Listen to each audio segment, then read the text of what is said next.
Hey, I'm Dariella Nieves, and in this video I'm going to talk with you about auditioning, different techniques you can use to practice, as well as why you even need to do auditions when you're doing voiceover. So here we go.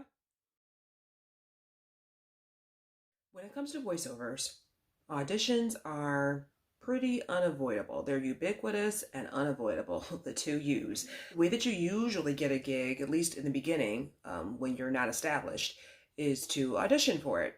And I'm going to talk about some of the ways that you can get auditions, as well as what to do when you get the auditions.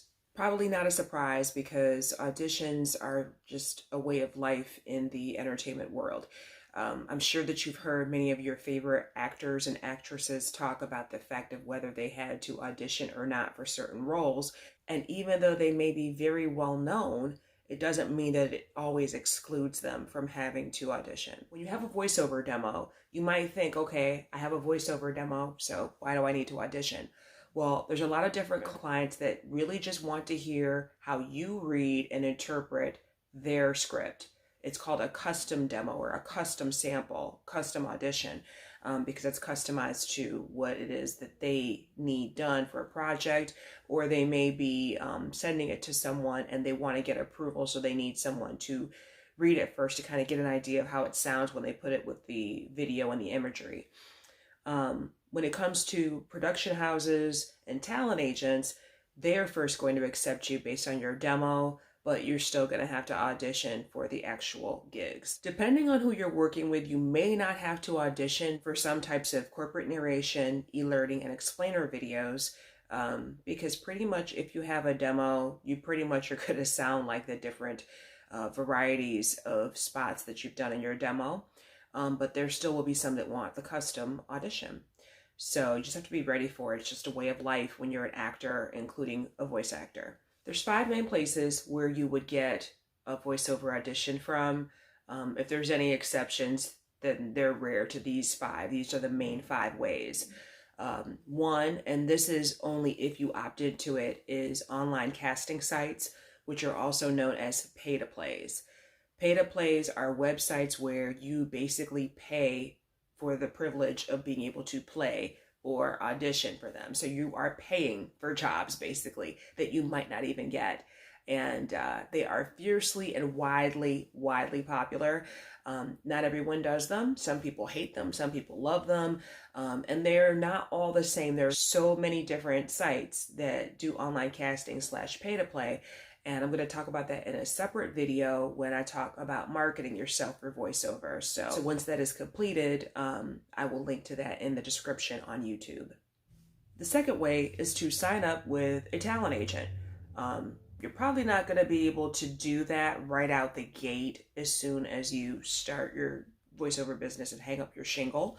But they are definitely going to want to hear your commercial demo for sure, and then any other demo that you are trying to submit for. Again, I will discuss this in detail in the marketing video. The third way is with production houses whose rosters you're on. If you do your own self-marketing, direct marketing with email or cold calls or what have you, then you may be asked to be put on what's called a roster or a short list of voice actors. And so if they approve you by your demos, then they will add you and they will send you auditions or invite you to projects as they come up from their clients. The fourth way is with voice actors who refer you. Remember when I was talking about in a previous video about social media and networking on social media, that when you are friends with other voice actors, or when you get to know people that know that you're a good person to work with, and they know your character, and they have heard your performances, and they understand that you're a professional and that you know what you're doing, they will refer you to projects. There might be someone that they work with. They may have an agent or something, and they may not be a good fit for it, or they just may say, you know what, I'm not Black, or I don't speak Spanish, or I'm not a man, I'm a woman, or whatever it is, but I know someone that is. I know the perfect person to refer you to. And that also works when maybe they are working on a project, but they're acting as a project manager and sourcing other characters. So let's say, for example, this happened with me last year.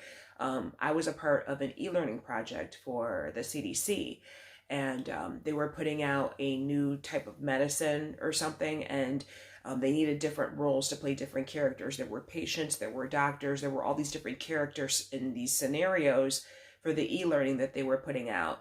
And so he needed multiple people to do multiple voices and characters.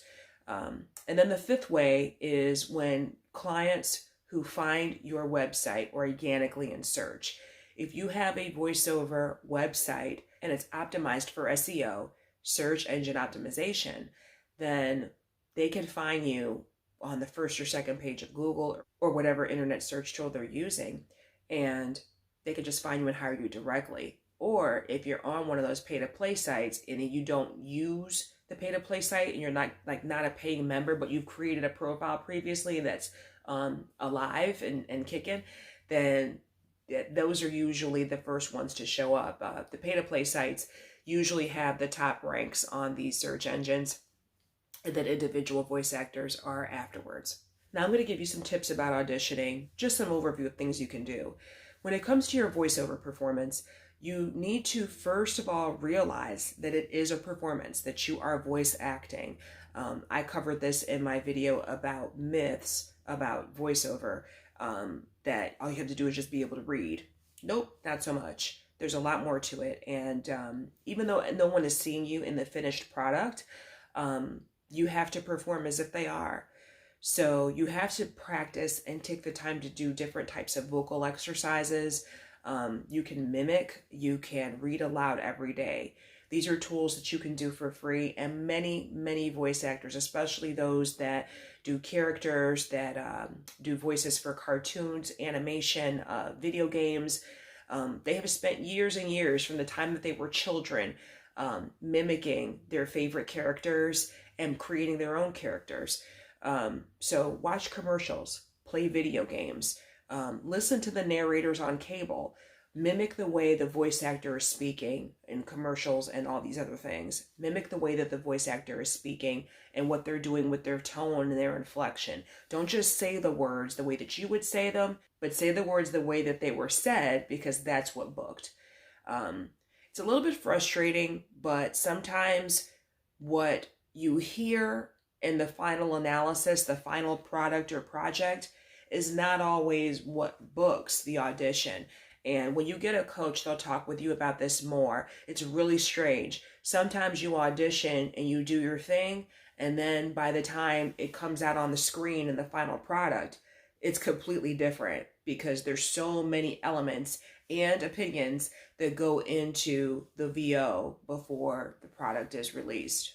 Workout groups. There's lots of different workout groups. You could find them as Facebook groups. Most of them are done online. There are some in person, but if you don't have a meetup or something in your area where they do that sort of thing, then you definitely want to invest in that. And I say invest because even though some of them are free, not all of them, you're still going to have to invest time. It's not like you just roll up and you're like, okay, I'm going to audition my script, and then you bounce. No, there's other people that are there that also need encouragement and feedback, that are practicing, and you need to be present for all of it, because not only do you learn from what it is that you do with your performance, but by watching how the person that's in charge, maybe the coach or the leader, works with the other people that are reading in the workout group, you will also learn from them as well. Another thing that you have to do when you are looking at copy, and you can do this with different audition scripts and voiceover copy that's just floating around on the web. There's lots of different copy that's floating around that is old, it's been used, and it's good for practice. And one of the things you need to understand with the scripts is that every script that's written has some kind of motive. There's a purpose in what they're trying to do. They're usually trying to sell something or educate someone, inform someone, get someone to believe what it is that they're putting out there. And you have to really do the analysis and break down phrases and keywords, words that may be repeated, different phrases that may be repeated, names that may be repeated, to get the gist of what's going on. And there's more to it than this, but the point is just that copy analysis really does involve analysis big time. And the way that you interpret that copy is as varied as the number of people that will read it.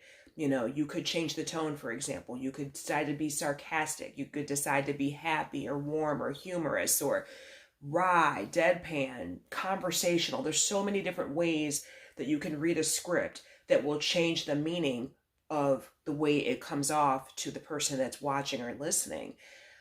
So that copy analysis is really key, and it's something that your coach will hone on with you when you get a voiceover coach. And then finally, the last thing I'll say is that you have to pay attention to your vocal health. I'm recording this right now in February, and in many parts of the US and actually many parts of North America, period, and parts of Europe, it is freezing.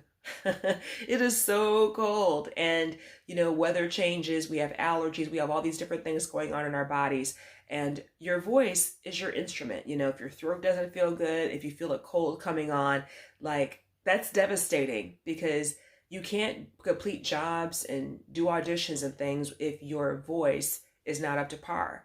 I remember last year I was working on an audiobook for quite a while. I was able to take my time with it. So I was able to work on it for a few months.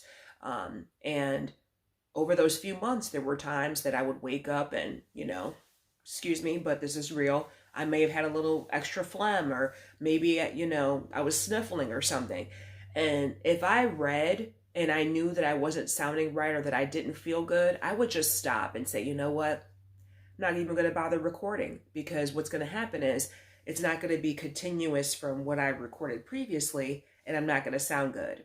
If you're doing something shorter than an audiobook, maybe you're just doing a 30-second commercial or something short, you still want to sound like you sound. You don't want to sound like you have a frog in your throat or like you're dying. So you have to really take care of your vocal health. Again, there's different exercises you can do, and I always recommend throat coat. It really works for me, but it is not magical. It's not going to, you know, knock out a cold.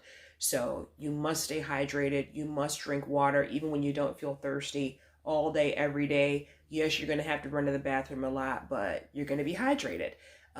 Hydration also helps ward off mouth clicks and mouth noises that are really annoying to have to edit out, whether it's you editing it or someone else.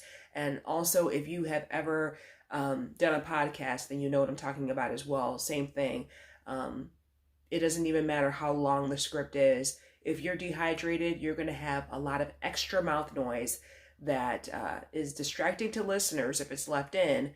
And if you edit it out, it's just time consuming. If you wanted me to go into further detail about these different topics of auditioning, because there's way more I could say and way more that I've written, then you might want to sign up for my new Vocality e-course that is going to launch shortly. All the details are in the link that's in the description of this video on YouTube. You can also get my free resource guide, which is at bit.ly/Derie voiceover resource. I hope that you decide to visit one or both of those links to get more information about all the other VO mentoring topics that I've discussed thus far. And thanks for watching.